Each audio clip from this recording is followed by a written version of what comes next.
सम्मानित उदयांचल यदुवंश कल्याण समिति के अध्यक्ष जी,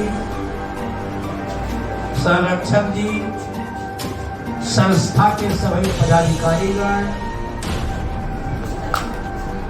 भाइयों और बहनों, बेटियों और पत्रकार साथियों, आप लोग यहाँ बहुत देर से कार्यक्रम में भाग लिए हैं, गोवर्धन पूजा में, और बच्चों का सांस्कृतिक कार्यक्रम आप लोगों ने सुना। मैं इस अवसर पर आप लोगों का हार्दिक अभिनंदन करता हूं, आप लोगों का स्वागत करता हूं कि आप लोग भारी तादाद में आकर यदुवंश उदयांचल यदुवंश कल्याण समिति का हौसला बढ़ाते हैं और उल्लासपूर्वक गोवर्धन पूजा और जो भी आयोजन उदयांचल यदुवंश कल्याण समिति करती है उसको सफल बनाने का कार्य करते हैं। आप लोग पुनः अभिनंदन के पात्र हैं और लगातार मैं आप लोगों का अभिनंदन करता हूं और आप लोगों से यह निवेदन भी करता हूं कि आपकी ही ताकत से उदयांचल यदुवंश कल्याण समिति रात दिन दूनी और चौगुनी उन्नति कर रही है। पूरे गाजियाबाद में इसका प्रसार और प्रचार हो रहा है और पूरे देश में इसका प्रचार और प्रसार आपकी ताकत से करना है। आप लोग तन और मन और धन से इनकी मदद करिए जिससे यह आगे अपना सांस्कृतिक कार्यक्रम के साथ साथ जो देश के अंदर पाखंड है, जो रूढ़िवाद है और जो यहाँ नफरत का वातावरण है, जो अन्याय है और अत्याचार है, उससे निजात दिलवाने के लिए ये हर जगह जाकर लोगों में जागरूकता पैदा करें। आज गोवर्धन पूजा है और भगवान कृष्ण ने जन जन के लिए गोवर्धन पर्वत को उठाया था।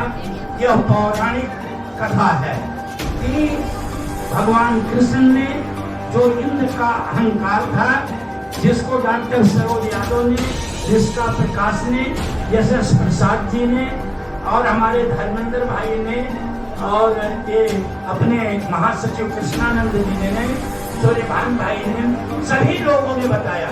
डॉक्टर साहब ने अभी आकर बताया, सारे लोग इस पर प्रकाश डाल चुके हैं। मैं इतना कहना चाहता हूँ कि भगवान कृष्ण ने गीता में लगातार कहा है कि परित्राणाय साधूनां विनाशाय च दुष्कृताम्, परित्राणाय साधूनां विनाशाय च दुष्कृताम् और धर्म स्थापनार्थाय संभवान जुगे जुगे।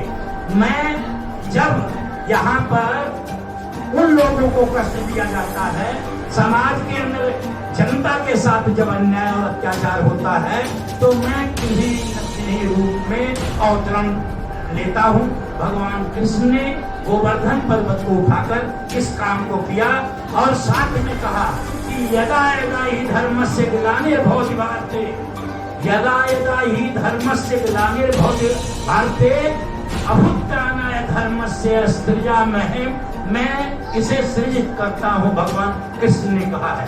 और लेकिन आज स्थिति बदली हुई है। देश के अंदर लगातार पाखंड फैलाया जा रहा है, साजिश के तहत काम किया जा रहा है कि जनता अंधकार में रहे, जनता रूढ़िवाद कुरीतियों के अंदर फंसी रहे, वो प्रश्न न पूछे सत्ता से। अगर वो शिक्षित हो गई, उसकी अज्ञानता अगर दूर हो गई और वो जानने लगी अगर, तो वो प्रश्न पूछेगी और प्रश्न पूछेगी तो उसका जवाब आज की सत्ता के पास नहीं है। इसलिए वह शिक्षा को भी कमजोर करना चाह रहे हैं और स्वास्थ्य में भी कमजोर करना चाह रहे हैं। इस देश के अंदर गरीबी को रखना चाहते हैं जिससे लोग शिक्षित न हो सके। आज स्थिति यह है कि भारत 122 देशों में 107वें नंबर पर खुशहाली रिपोर्ट है। इसकी खुशहाली रिपोर्ट शिक्षा, स्वास्थ्य और भारत के लोगों की प्रसन्नता पर बनती है। यहाँ पर झूठ और लूट का साम्राज्य है। यहाँ झूठ बोला जा रहा है और झूठ में लोगों को फंसाया जा रहा है। हम लोग जागरूक नागरिक हमें बनना और लोगों को बनाना है कि जो लोग साजिश के साथ झूठ बोल रहे हैं और हमें धार्मिक पाखंड में फंसाकर हमें मानसिक गुलाम बनाते हैं, उस गुलामी को खत्म करने के लिए हमें अपने बच्चों को और खुद को शिक्षित रखना पड़ेगा। मैं इन शब्दों के साथ पुनः आप लोगों का धन्यवाद करता हूं और इतना कहना चाहता हूं कि आज स्थिति वह है कि कुछ लोग अपने आप को भगवान से ऊपर समझ रहे हैं और कुछ चाटुकार उन्हें भगवान से ऊपर बना रहे हैं। उनसे सावधान रहने की जरूरत है, क्योंकि जब ये भगवान बन जाएंगे तो और ज्यादा नुकसान होगा, और ज्यादा पाखंड फैलेगा, और ज्यादा रूढ़िवाद होगा, यहाँ पर और ज्यादा कुरीतियां फैलेंगी। और आज तो 81 करोड़ लोगों को 5 किलो अनाज देना पड़ेगा रहा है, तब 100 करोड़ से ज्यादा लोगों को देना पड़ेगा, क्योंकि स्थिति यह है कि यह जो लोक सत्ता में है वो पूंजीपतियों की हिमायती है, बड़े बड़े पूंजीपतियों की हिमायती है। गरीब गरीब होता जा रहा है और बड़ा आदमी होता जा रहा है। यहाँ महंगाई चरम सीमा पर है और यहाँ पर बेरोजगारी बढ़ती जा रही है और शिक्षा कमजोर होती जा रही है। ये साजिश है कि जो पीछे लोग हैं, जो पिछड़े लोग हैं, जो अब पिछड़े हैं, जो गरीब हैं, चाहे वो किसी जात के हैं, उन लोगों को रोको और बड़े से बड़े लोगों को, जो बड़े पूंजीपति 315 अरबपति हो गए इस देश के अंदर, विश्व में 315 अरबपति नहीं है, केवल पूंजीपतियों के लिए यहाँ काम हो रहा है। इससे भी सावधान रहने की जरूरत है। हम पूजा पाठ करें, ध्यान करें, लेकिन दृष्टि हमारी दिल्ली पर रहनी चाहिए, जो हमें अधिकार देती है, संविधान देती है। संविधान की रक्षा के लिए हमें लगातार प्रयत्न करना चाहिए। ये सर, आप हर बार प्रोग्राम करते हैं और कहते हैं कि पाखंड नहीं फैलाना चाहिए, पाखंड से बचना चाहिए। मैं अपने व्यूअर्सों को बताना चाहता हूँ कि पाखंड और जो है ना आस्था में क्या अंतर है, इसके ऊपर आप रोशनी डालें। पहले तो मैं आपका बहुत बहुत धन्यवाद करता हूँ। पाखंड वह है जो है नहीं और उसे प्रचारित किया जाता है, और सत्य हमेशा प्रेजेंट रहता है, यथार्थ।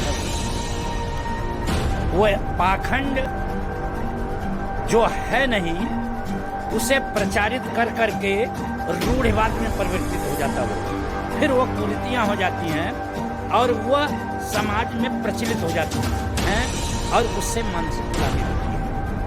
लोग कहते हैं कि ये हमारी आस्था और पाखंड में क्या अंतर है? आस्था बहुत अच्छा है, लेकिन आस्था उस मानव में होना चाहिए जो जीवित है और कष्ट में है। उसमें आस्था रखो, करुणा और दया रखो, उसके लिए शिक्षा, स्वास्थ्य, जहां उसे कोई परेशानी है उसे दूर करने का काम करो। जियो और जीने लायक बनाओ लोगों को। अगर आपकी आस्था है, आपकी आस्था अगर गलत चीज में है तो वो आस्था स्वीकार्य नहीं है। आपकी आस्था अगर पाखंड में है तो समाज और देश के नागरिकों को स्वीकार नहीं करनी चाहिए, क्योंकि तर्क पर जो बात तर्क की कसौटी पर सही है वही असली बात है। सत्य और असत्य का भेद तभी होगा जब तर्क करना जानता है आदमी, और जो अतार्किक बात है वो हमेशा झूठ होती है, पाखंड होती है। जैसे कि आज गोवर्धन पूजा है, इस गोवर्धन पूजा में क्या विशेष होता है? गोवर्धन पूजा इसलिए मनाई जाती है कि इंद्र जो राजा था वो पौराणिक काल का है और कृष्ण भी पौराणिक काल के ही हैं, लेकिन इसके अंदर एक संदेश है कि भगवान कृष्ण ने इंद्र के अहंकार को तोड़ा, क्योंकि उन्होंने ब्रज में जो तूफान मचाया हुआ था और जो अन्याय था और जो अहंकार था उनका कि सारे लोग मेरी शरण में आ जाएंगे, मैं इतना बारिश कर दूंगा कि ये तहस नहस हो जाएंगे, और डर पैदा कर रहे थे। उस डर को दूर करने के लिए भगवान कृष्ण ने वहां